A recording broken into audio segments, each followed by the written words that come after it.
Barron County Farm is now facing a federal lawsuit after a group of undocumented seasonal agricultural workers say the owner didn't pay them for their work and violated the Migrant and Seasonal Agricultural Worker Protection Act. New at 6 o'clock, 24-hour News 8's Coco McAvoy spoke with some of the farm's former workers and a legal expert about how often these lawsuits take place. And she joins us live in studio tonight with more. Coco.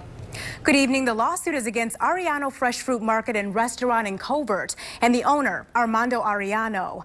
And legal experts say the workers are suing for more than $100,000 and are calling this a labor exploitation case. The Van Buren case against Ariano Market goes back 6 years. And includes complaints from a handful of seasonal agricultural workers who say they weren't paid for weeks in a row and were treated unfairly. One of the seasonal workers who didn't want to be identified tells us he worked on the farm for 8 years, picking apples and blueberries. And towards the end of his employment, he says he missed out on 10 weeks of pay. I tried to talk to the owner to tell him if he didn't have the money, he could pay me little by little. That would be fine. I would understand, but for him, no. Because he just wants to scare us. Jacqueline Vaughn was a bookkeeper for the farm and says the owner also threatened the workers. And he said that was the law. He would always say that that's the law. You guys are illegals. You don't know the laws.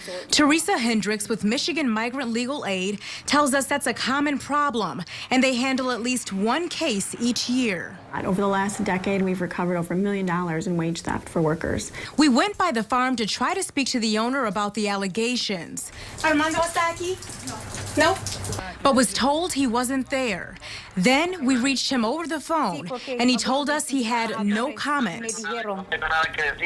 I do not have anything to say. I am not going to respond to anything.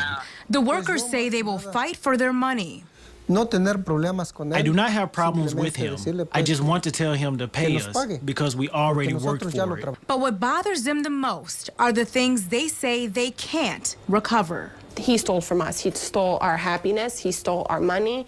And he stole our years of our life when we could have found another job someplace else. A mediator was hired to work the case just last week, but a trial date has already been set for next year.